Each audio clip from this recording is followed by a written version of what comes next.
my name's Jess. My name's James. And we're from Pirra. We're going to play a tune for you. This one's called Rabbit Hole.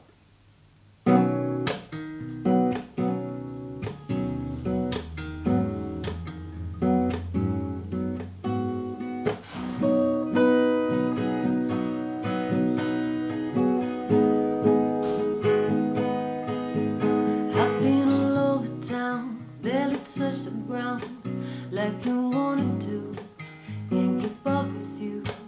Hear the funky sound, people playing around. I know you'll come around. Gotta get up to get down.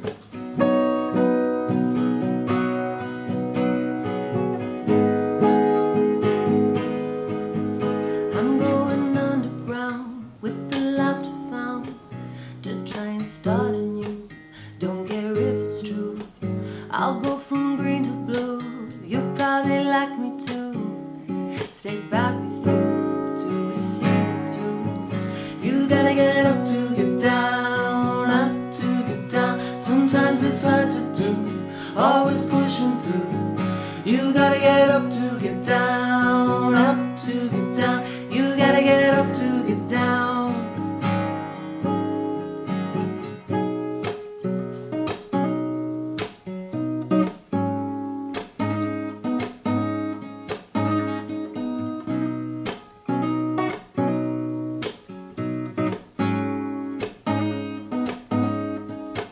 So when the rabbit hole starts taking over, this shit's not what it seems. Feels just like a dream.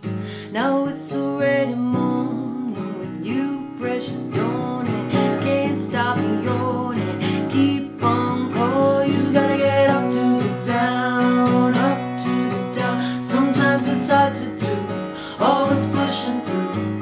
You gotta get up to get down, up to get down. You gotta get up to get down. Yeah, ooh.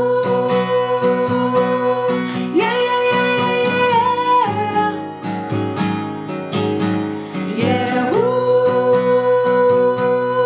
Yeah, yeah, yeah, yeah. You gotta get up to get down, up to get down. Sometimes it's hard to do, always pushing through. You gotta get up to get down, up to get down. You gotta get up to get down. Yeah, ooh. Yeah, yeah, yeah, yeah. Yeah, ooh. Yeah, yeah, yeah, yeah, yeah,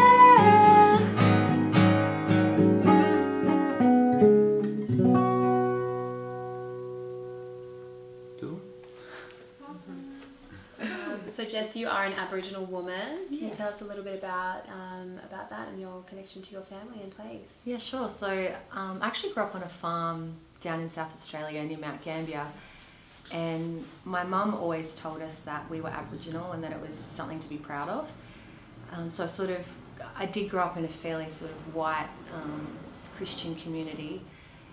So I didn't necessarily get to grow up with my Aboriginal culture. And the reason being is that, well, firstly, my grandmother's Stolen Generation. So when she was 4 years old, she was removed from her mother. She was born on a cattle station, sort of not too far from Uluru on Wiradjuri country. So when she was 4 years old, taken to a mission on Croker Island. So she was brought up on the mission and was on there till she was about 16 years old, and then she got sent down. So taken from the desert all the way up to Croker, which is above Darwin, and then sent down to Adelaide when she was a teenager and fostered with a family there and became one of the first Aboriginal nurses in South Australia, which is a pretty cool achievement. She fell pregnant with my mum when she was 20 and was kind of convinced by people still in her lives from the mission, but also people in Adelaide that, she should give up my mum, that, there's a good couple out there that can't have kids that can give my mum a better life, and all of the above, sort of convinced to give up my mum. So mum was adopted out by my nana and papa who lived down in South Australia. So they got my mum when she was 6 weeks old, and yeah, so my mum even sort of grew up not knowing that she was Aboriginal. She knew there was something. She was like, you know, I've got this like coffee coloured skin and curly hair, and like her parents were very open that she was adopted, but they didn't actually say you're Aboriginal.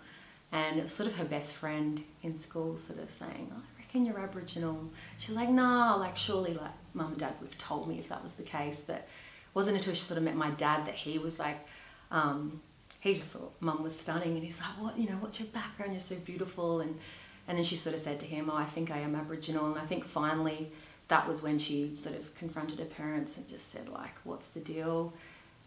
They sort of let her know a bit more about the story and that she did have a mother out there. And yeah, it wasn't until mum had my sister that she sort of thought, you know, it'd be really nice to connect with her birth mother. And so first of all, they wrote letters to each other and then eventually phone calls. And it wasn't until a few years later when I was a little 5-year-old kid that we went up and organised to meet with my grandmother in Adelaide. And it was the first time I met her, and just like, it's a little bit hard to remember, but I do remember it being quite a significant thing, and just the emotion, like mum and grandma Linda were just crying and hugging each other. And yeah, I didn't really see her again until I was 15, so quite a bit of time passed. And even though, you know, mum's obviously was teaching us to be proud of our Aboriginality, there was still this bit of a disconnect, like knowing that the right time to sort of bring it up and talk about her mother, because it was always sort of would make her feel uncomfortable. Even though she knew to a degree what the situation was, she still felt that abandonment of being adopted out. So it definitely was very interesting growing up and just sort of having to be sensitive to that. But sort of as we got older, my sister and I sort of wanted to be more involved and wanted to get to know our grandmother. So, well, now she lives in Darwin. I try and get up there sort of at least once a year.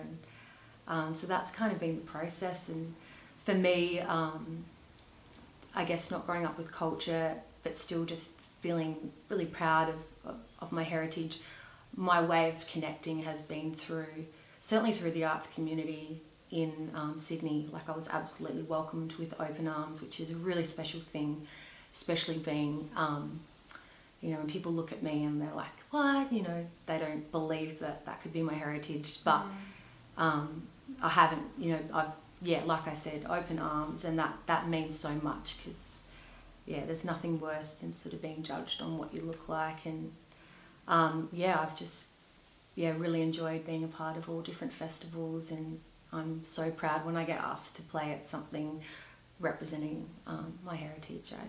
I love it. So, yeah, that's my story.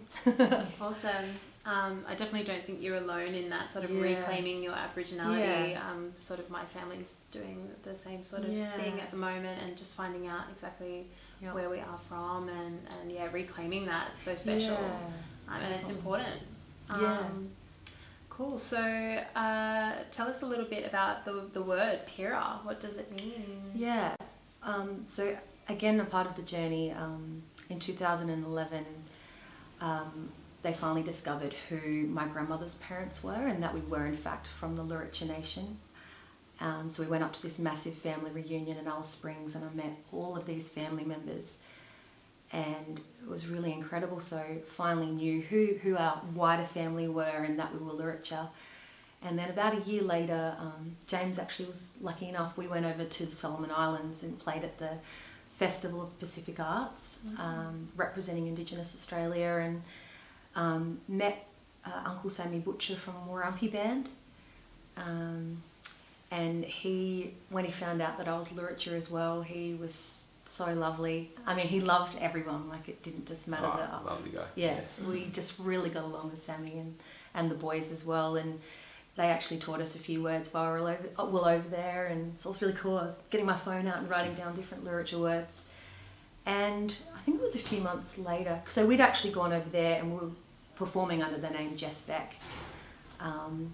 But yeah, we just really started to do a lot more songwriting together, and I did a bit of a call out on Facebook, because we just felt like it was time to have a band name rather than it just be me, because we're all just so involved, and I was really keen on that. And did the call out, and Uncle Sammy wrote down, he's like, you should call yourselves Pirra, it means moon in Wiradjuri, your grandmother's language. So yeah, the boys were just, I mean, from having that connection as well with Sammy, they were just like, absolutely, that's a great name, and totally took it on board, and yeah, really happy with it. So it was given to you. Yeah.